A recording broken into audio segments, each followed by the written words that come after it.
Um, Probably stuff like marriage role plays. Saying things like it would never work out between us. You're trouble. This would be all fights Okay, and makeup sex. that's good. That's stop. Now, what kind of reaction? Give me, and I know that there's a billion, so don't stress about giving it has to be the one. Yeah. But like, what are some reactions that you said those types of things? What are some reactions you get back verbally that would signal you not that oh my god she wants to fuck, but like okay, like we're moving. It was a good ping back. We're moving in the right direction. Usually if she laughs at it in a way that's not like socially awkward laughing like yeah, I'm actually on board with what you're saying. Yep. If she plays into the role play, excuse me, or contributes to it at all.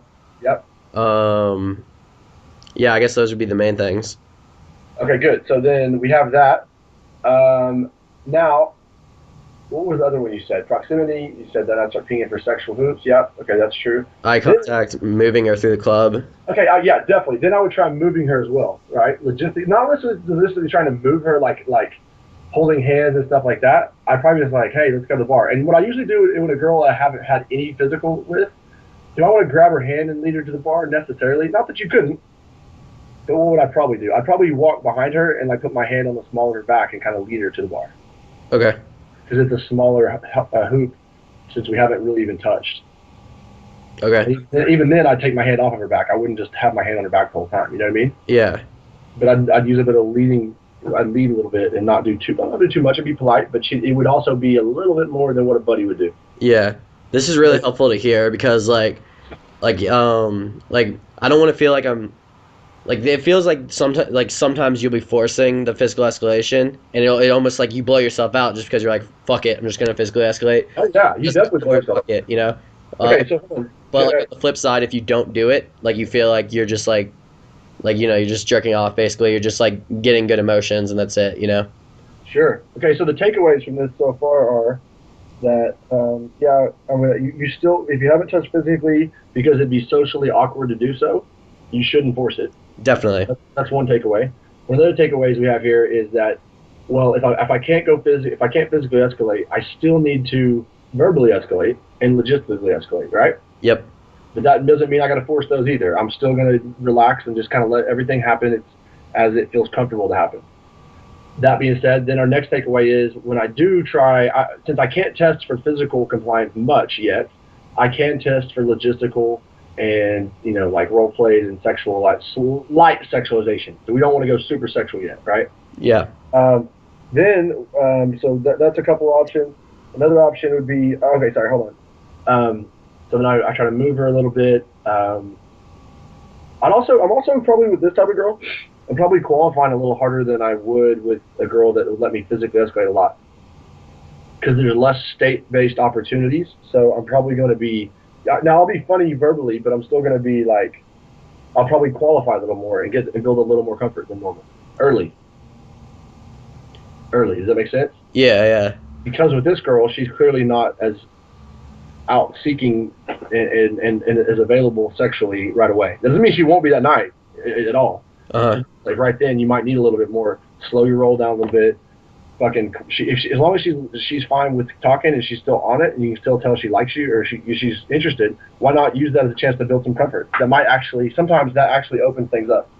Yeah. Sometimes it's better to go for compliance early over attraction in the ratio of let's say 70-30. As to where normally you probably on a girl that you were able to physically escalate on, you'd probably have the ratio of 70% attraction, 30% compliance. Although those two obviously bleed off each other. Does that make sense? Yep. Yeah. That's Okay. helpful. Okay. So then the next piece, I don't know exactly where this goes, but you'll figure it out. Is you get good at flirting and building tension without touching, but verbally saying things that cause all those same feelings. It actually makes you anticipate the touch way more. It's really powerful. So you like once it's kind of on and you tell it's on, you lean in and you're like, do you know how hard I'm not? Do you know how hard it is? You know how hard I'm trying not to kiss you right now? Or you lean in and you're like, you're so lucky your friends are around us, or I would tackle you. Yeah. That's not the exact lines. I don't know. You got to calibrate that to every girl. You guys writing that down, scribbling real fast. Be careful. I mean, it's all also. That's not just the lines that throw to the wind. I mean, you create your own variation. You should see a sliding scale there of like, whoa, that's way too heavy for a girl that's not letting me touch her versus a girl that really is on it. I just haven't touched her yet. Do you see the difference? Yep. Do you see the difference as well? Yeah, I do. Okay. So, but Jake, can you see why lines like that matter? Yeah, definitely. Give me the organizing principle. Why is that? Why is what I said right there when I leaned in and whispered in your ear and I'm like, Because I mean, without like I know like now I've started to depend so much on like the physical escalation to kind of help build the tension, like the physical push pull. The next level it would be to be able to, well, I don't know if you call it next level or not, but like kind of to be, like completely round out your game, you need to be able to like create that same sort of tension just on the verbals. Okay, now, good. Now, where else in all of the other shit I've taught why would I even know that? Why would I have learned that on accident? Where else? You've learned that on accident? Yeah, where else did this come into play that was very important? Social circle? Yes, good. Why? I mean, if you're in a social circle setting, you can't like kind of go ape shit on some girl who's like you're gonna see all the time, because if it goes bad, it's gonna go real bad. There you go. So you come into town and come hang out with me at one of my parties here in LA, and first thing I do is introduce you to 3 of my girl buddies, and you grab one of them, pick her up over your shoulder, carry her off, and you fucking try to make out with her, and you spin her and do a bunch of shit, and you get blown out. I'm gonna be pissed off. She's pissed off, and you just burn down the social circle. Mm-hmm. Does that make sense? Yeah.